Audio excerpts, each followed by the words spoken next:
You are listening to the Serra High School Podcast, your connection to the scholars, the athletes, the men of faith, the men of humility, the Serra Padres. Hello and welcome to the Serra High School Podcast. My name is Amy Strain. I'm Serra's Director of Marketing and Communication. And today we are going to be bringing our attention to the field where we have our head athletics trainer, Meek, with us today.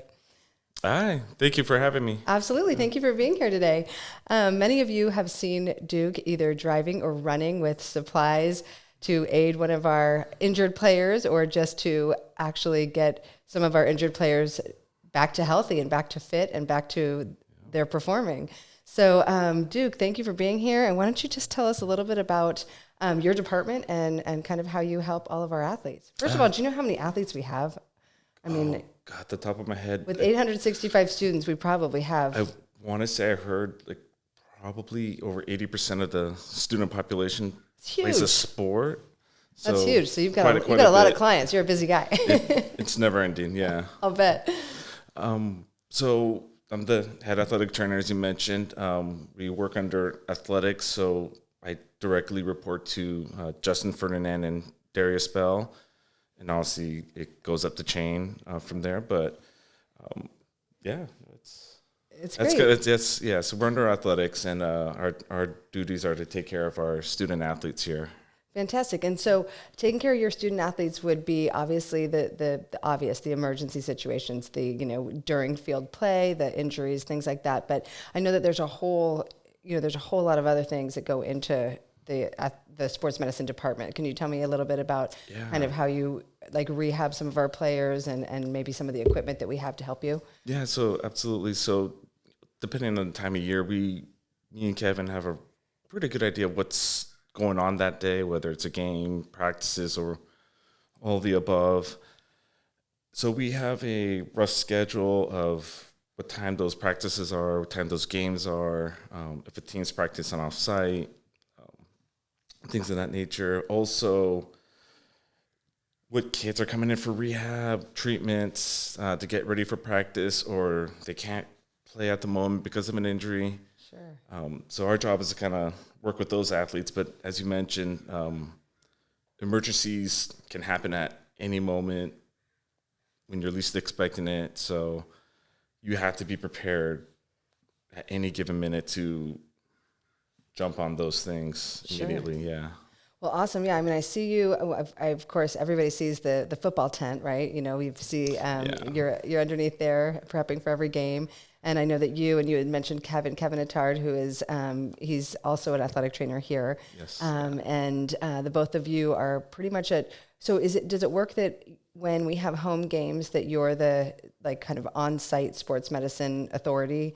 And then because I've seen at other schools, if there's an injury or whatnot, then somebody from that campus goes. Is that kind of the way that it works? Yeah. So for football, generally, the athletic trainer from another school will go with their team. Mm-hmm. Yeah. So we'll check in with their sideline, whether it's a coach or someone we think might be the athletic trainer, and just to confirm that they have somebody there to kind of address their medical needs.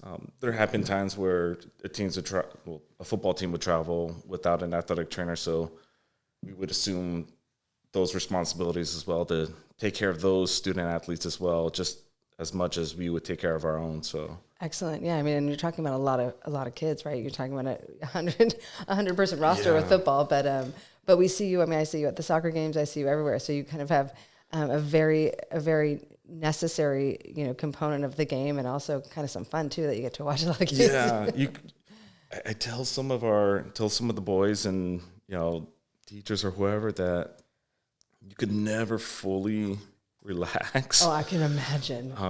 So you're on edge pretty much every second of the game, just because anything could go wrong. People could be celebrating, but you have to kind of remain calm. Right.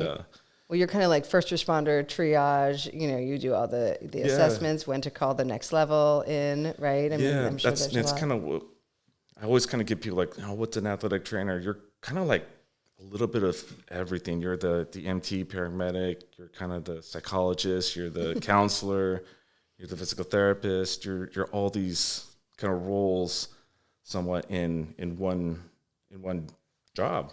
It's interesting that you say that, because I can imagine, we automatically go to the physical injury, but, we saw, even, what was that? Was that our third game with one of our star football players? I mean, that was a lot of disappointment, obviously, in him losing out on the season, but the entire team was, really impacted by that. So I kind of didn't really, when we were just kind of having this interview, I really didn't think about, all of the counselor side, the psychological impacts. It's like when you go to a doctor, everyone's like, God, did the doctor have like good bedside manner? Did they kind of have empathy for that person in that moment? And that's one of your duties to, take care of the physical injury as well. But you understand that that's a human being, and depending on what the nature of the injury, that's devastating on many levels, not just for them, but their families. And so you understand in that moment that you're treating all of that in one. So you manage the injury as you're supposed to, but you also try to talk to them in a way that's comforting as well. So it's really tough. That's one thing that people don't maybe assume from, at least like sometimes our perspective, is the emotional toll it takes on you, because you see these boys every day during the summer, the fall, winter, spring, in the hallways.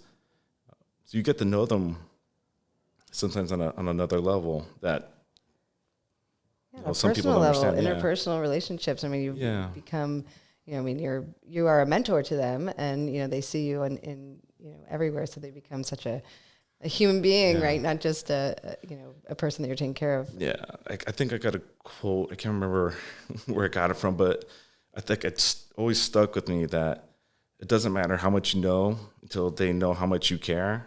So I think it goes not just with what we do, what the coaches do, the teachers, the faculty, administration. So when they know that you care about them, the person, that goes a long way, more than any kind of rehab trick that That's amazing. Yeah. Well, I love that you said that, because it is really an eye-opening side of what you do. And I must say, I know you do it very, very well. I know you are just such a beloved member of this community. I hear it, the athletes on multi-sport, every single sport. It's always like, oh, Duke take care of you? Did Duke take care of you? So you're famed on our campus. So because of the heart that you put into the help. So I mean, I think that's amazing. Can you tell me, what is your educational background like? What led you to athletic training? So coming out of high school, I didn't know exactly what direction I wanted to go in. I didn't even really plan to go to college right away. I was going to go learn a trade, and go into that field, whatever it was. But, I wanted to play baseball. So I went to junior college. Nice. And started going through, take your classes, and I was doing well. I was like, oh, this is not so bad. College is kind of fun. I wanted to keep going. And I found it was getting time to transfer to a 4-year. So I found kinesiology at San Jose State, and some other schools as well. So I was like, okay, what are the different things you could do under that? Teaching, sports management, and I found athletic training. And I always wanted to do something that helped people, that like I say, I made a difference in somebody's life. And so it was like, okay, you get to do, medicine, but you get to be around sports, two things, that I love to do, so be a part of. I was like, this is a great marriage of two fields that I like. So that's great. Just kind of got into it. And when you were pursuing your kinesiology degree, is that what you ultimately graduated with? Yes, yeah. And that was at San Jose State? San Jose State. Did you do hands-on work with some of the Spartan teams, or? Yeah, so when you go into a program, at least when I did it many years ago, they ask you what field you want to get into, like what level, professional sports, collegiate, high school, different settings. So, at that time I said, college, professional. That's because that was fun. Sure. That was cool at the time. That still is. And so they put you have your classroom work. So you have your courses that you take in athletic training, kinesiology, but they also have to do a certain amount of hours in the field. Okay. And so they put you, depending on what you wanted to do, they put you in those kind of settings. So, in undergraduate, I rotated through junior colleges, San Jose State teams, Santa Clara University, schools like, places like that, college level. And so you learn. So you not only do you learn in the classroom, you learn hands-on in the field. And you have mentors as athletic trainers at those places that will teach you, kind of test you, kind of like a resident at a hospital, Sure. and the attendings kind of making them learn and work. So you know how to apply those things that you learned in the classroom in a real life situation. Yeah. That's great. That's wonderful. And probably learning under some of the best, in the field too, with some of the colleges that you named in their sports programs. Yeah, you take a little bit from everybody. Right. That you come across. Like, I like how they approached that student. I like how they did those rehab exercises. I liked how they managed their training room. So you take a little bit from everybody, and then eventually you kind of mold it into into your vision. Yeah. That's great. Yeah. Wonderful. Well, what is your vision that you've applied here? Like I said, I can already tell you that it's a very harmonious one, but I mean, tell us a little bit about, maybe the facilities and, your team and kind of how you operate your room. Yeah. So one of the goals I always wanted to accomplish when I got here was to create an environment that was welcoming to the students. So whether you're a freshman or you're the star football player, you would get the same kind of treatment. You get the same level of respect that, nice. So that was one goal. Also to kind of upgrade the room and realizing that sometimes you have to make it work without the biggest budget, although we have a pretty good one. So you had volunteers, whether it's painting the room. Charlie Thrift, who graduated a couple years ago, as part of his Eagle Scout project, helped paint our room. Oh, that's great. So you want to kind of create the aesthetics that it's welcoming, that looks nice. When you walk in, that I wanted parents or students to walk in, they're like, wow, this room looks amazing. So right. We're getting there. That's great. So it kind of represents the level of care too, right? Yeah. So when you walk into any medical facility, it looks cluttered or dirty or messy, and you're like, I don't know.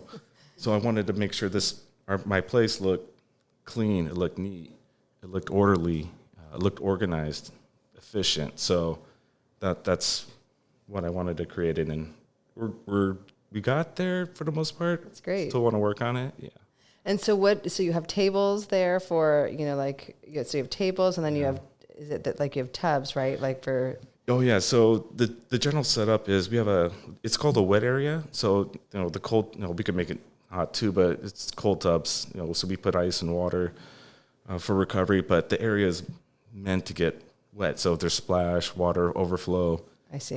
There's drains. It's kind of sloped for that. So, it's like a recovery area. So we have our ice machine, our hydroculator, which has the hot packs in it, the tubs for ice baths. Sure.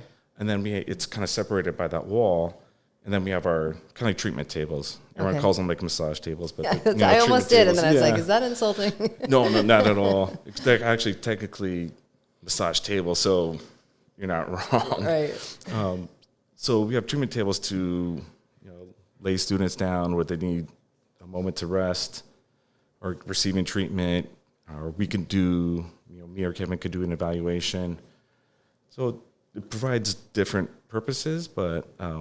Yeah, and then we have a kind of a cardio area. You see our bikes, our elliptical or upper body bike, treadmill.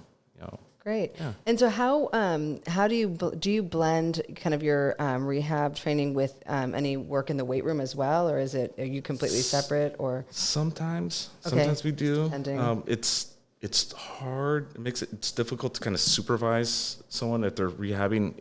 Sometimes me and Kevin, if we're able to, we'll take someone in the weight room for different kind of rehab exercises if they're ready for that. But sometimes, yeah, great, but you have that access too. Yeah, That's great. It's amazing to have that space and that equipment, not just for our general strength and conditioning team, but for us as well, to help our student athletes get back to where they would need to be. That's great, wonderful. And so, so how long have you been at Serra? I didn't ask what you did between San Jose State and Serra. So this is finishing my 4th full year. Before that, I would cover the 2 summers before that. So Lori Rossi, who was the athletic trainer here for many years and did an amazing job, and eternally grateful for her. I would cover for her in the summers, taking care of mostly the football team, and eventually she let me know that she was leaving, so she asked if I was interested in potentially taking over. I said, yeah, of course. Great. And without her, I don't think I would be here at all. So that's great. She onboarded you well. Good. Yeah. Great. And then prior to that, were you working with any other high schools or colleges? Yeah. So the previous 9 years before I came to Serra, I was working at UCSF Sports Medicine in that department, and they would have an outreach program called Play Safe. So they would be contracted with the San Francisco Unified School District, take care of the high schools up in the city. And so at the time, I was responsible for 3 high schools during the week that would kind of rotate with. So George Washington High School, Wallenberg High School, and Thurgood Marshall. Oh, great. Yeah. Oh, that's awesome. So you had a lot of experience before coming here. Yeah. So, you get an appreciation of, working in those high schools, whether it's the facilities or, working in a situation where you didn't have much. Right. And so you have to get creative sometimes. So coming here it's an amazing place. That's awesome. Well, I remember you and I spoke. I mean, we speak a lot, but I remember we spoke specifically. You were instrumental in helping to bring back the athletes the summer, I guess, post-pandemic. That was 2020, right? Yeah. And I remember you and I wrote this name down, Dr. Anthony Luke. You guys were working with a pre-screening app called Sports Peak. Yeah. I remember. So I just wanted you to bring that up because that's so cool that you brought that here. We're getting some of the boys back to at least training, some type of conditioning, not just for their physical health and maybe the potential whatever sports we're going to resume, but for their mental health as well. I know Coach Walsh touched on this a little bit as well. Definitely. That at the time we had to do some type of record keeping, like tracking who was coming on campus, so at the time things were so new and fresh. We were just doing pen and paper, just have a sign-in sheet. Coaches would have their cohorts, and they would check in with the coach. Coach would like a 45-minute process, right? Like this was taking a bit. Yeah, it was at that point. More time than the coaches and players wanted to partake in. Right. So, what's a better way to kind of not only make the process speed up a little bit, make it more efficient, but kind of have it recorded in real time and in a cloud. So, if one of the administration, Miss Ortiz or Charlie, they're like, hey, we have a kid that might have been in close contact. Can you find out when they were here? Did they screen in that day? Things of that nature. So we were able to, no matter where I was at, I could get her that information, who was in that cohort, what time they checked in. And so she had that information so we can contact trace quickly. So it could be a Sunday, it could be Saturday night, I could be out walking the dog, and I could get her that information. That's amazing. And that was a doctor that you worked with at UCSF, right? Yeah, so he's one of the primary care sports medicine physicians up there, mentor. I worked with him closely for those 9 years when I was there. I still work with them to this day. So, that's great. So you had Sports Peak. It was originally meant for like marathoners, and I spoke to him about like, hey, is there a way we can add a questionnaire for COVID screening?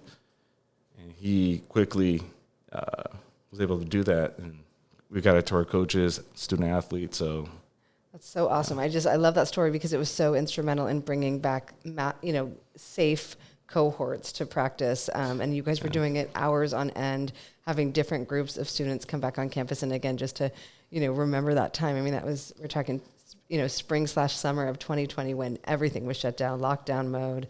And we didn't know if we were going to ever play again. And the mental health was waning it was for our athletes. It was so important that the school was able to find a way to get our students back on campus, and that could play a small part in that, and that we can get our students back on campus, still kind of fulfill that need for safety and ability to track if we needed to. So I'm happy that could play a small role in that. Yeah, well, I think that the leadership for the entire athletics department during that really dark time was enormous, and I just love to bring it up because it was you and then all the coaches who were on board with giving those endless days in order to bring back. I think what were your cohorts, like 12? There were small groups. It started I think around 10, and then depending on where we were at with county guidelines, we could expand that to 20 and more so as kind of things evolved. Yeah, everything got a little smoother and easier and so safer. It was constantly an adjustment. So you had to go add rosters to a coach. Like if the roster expanded, you had to go expand those rosters, or we had more sports coming on campus. So it was like, from football to baseball to basketball, swimming, water polo. It was quite a few. It was great. Well, I applaud you and your team for, even just bringing that wonderful method of check-in, to campus and everybody being able to, just to improve and improve and improve. And then eventually have a spring football season and a spring, actually a spring everything season, wasn't it, at that point? Yeah, I think it was like every sport in one. It was kind of like, I think every athletic trainer's, dream scenario and worst nightmare all at the same time. Yeah. To say it was a challenge is an understatement, I guess. Yeah, it took a team, like literally all the coaches. Like you couldn't do it without their help. So they were like instrumental in making it happen. Because at the time it was just one person before Kevin came on board. That you had every sport on this campus going at the same time, and they still needed your full attention, your full effort and energy. So you got spread out quite a bit. Pretty thin. Yeah, but it was worth it. Yeah, I was going to say maybe even more so because they were inactive for a while. So your margin of, or your level of injury was a little bit greater just with not being quite as fit and, not having used your body in that, method for quite some time. I mean, Zoom is kind of a docile sport, isn't it? Yeah, it was tough, but I think what helped was watching what happened in professional sports, collegiate, so you get an idea of like, they couldn't train or work out the way they normally would. So what kind of injuries might you see? And so we did the best we could to kind of work with our coaches to make sure, when things came back so quickly, that our coaches were able to kind of manage our athletes, because you would have a football player coming from practice and the next day he had a baseball game. And then after the game, the next day he would go back to football practice, and 2 days later we have a football game. So you're trying to find ways to make sure they're not overworked, which can lead to injuries.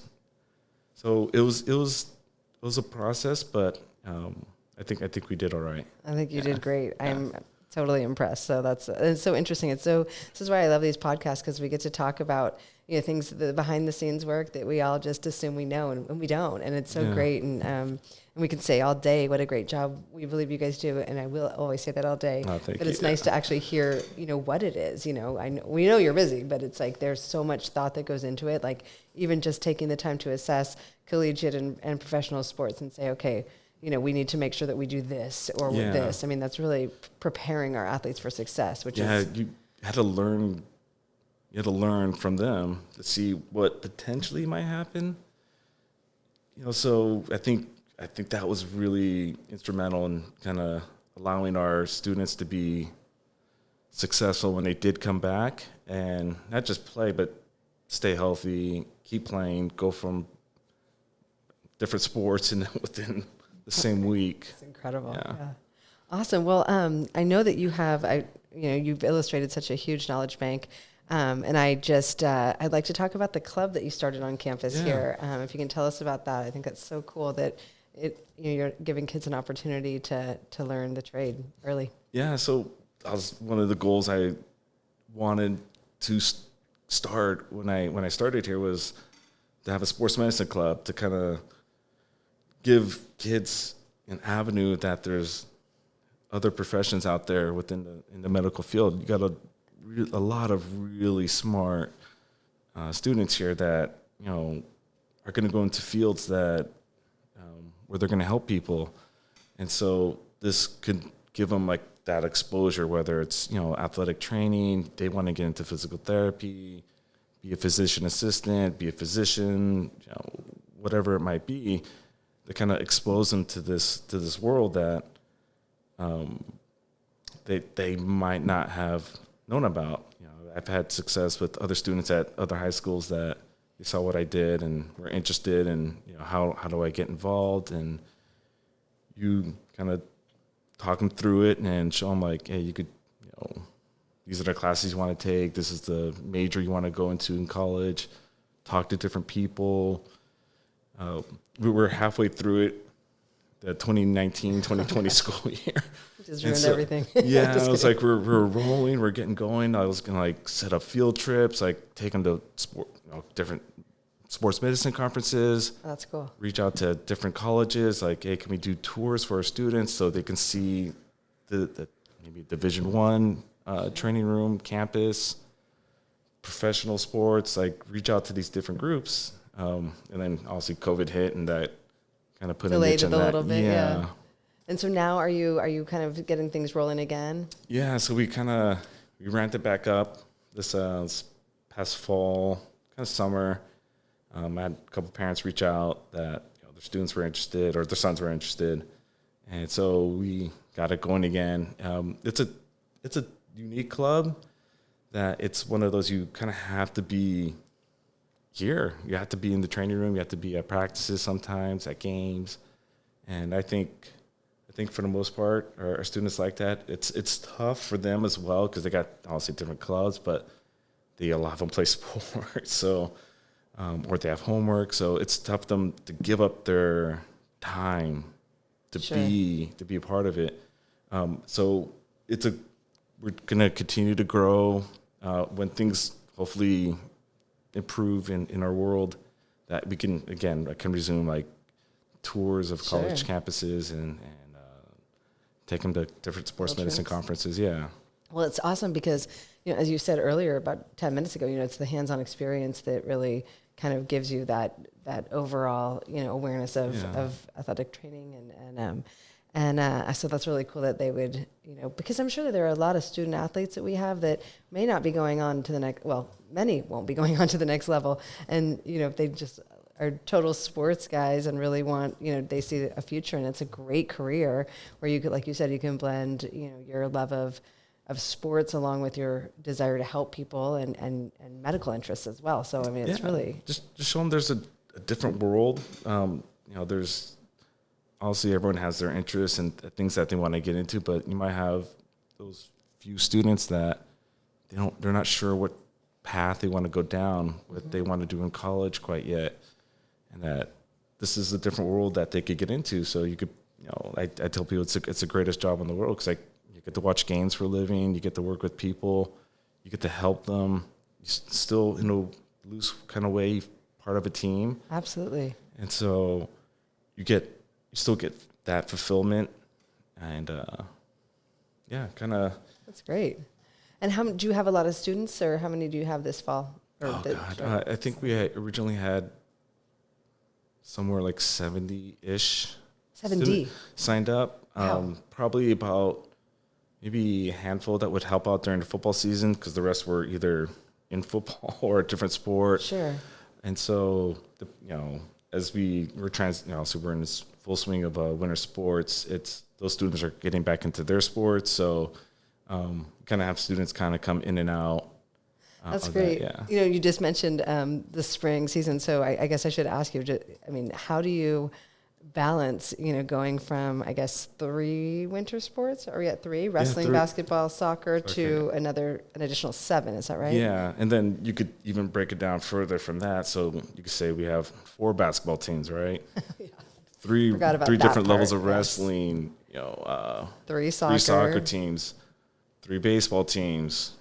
And so it just keeps going on and on. So that's kind of how I see it. So it's like we don't just have soccer. We have 3 different soccer teams with 3 different coaches, with 3 different sets of athletes. And so it just goes on from there. Plus Dawn Patrol for football. And it just is unbelievable. Did you find that the spring season is more challenging, or is it kind of just I tell people it's just a different kind of busy. Yes. So, football, everyone's like, football's so busy, and it is. And it's, it's demanding and it's rewarding, but every season presents its unique set of challenges. So, spring, I guess every athletic trainer goes through this, whether at every high school, college, that you go from fall season to winter season, then there's that transition. And then you go from winter season to spring season, and there's that transition. So obviously winter sports are still going. Spring sports has started this week. So you get this kind of unique dynamic going on. So it's right now it's very busy in our room. So baseball players coming in, get the basketball guys, soccer, and just, yeah. That's amazing. Yeah. Well, you do it with grace, I will say, and I do appreciate it. I mean, I know that you are so busy, and I was so excited that you would come onto our podcast because you just add so much to our athletic program in general, and your expertise and your care of our boys is just top notch. So we thank you for that. Yeah. Thank you. Yeah. Wonderful. And then, as you and I have talked about, and I'll just say here on the podcast, we're going to try to implement some more, social media and just, background and nutritional tips and ways to keep in shape for our boys. So hopefully we'll start getting some more social media posts out there by Duke. just trying to increase our awareness to our students, parents, the Serra community that, there's trying to, we take care of them in the moment, but try to educate at the same time that, because one of the roles is prevention. So you try to, if there's ways we can help our students before an injury happens, we're gonna try to do that. So whether it's nutrition or training in before your season or during. That's great. Yeah. Wonderful. Well, we thank you so much for your time. I really appreciate it, and we'll have you out here again because I know that you'll have more topics to discuss. So yeah, absolutely. Thank you. Right, awesome. Thanks, Duke. All right, go Padres. Go Padres.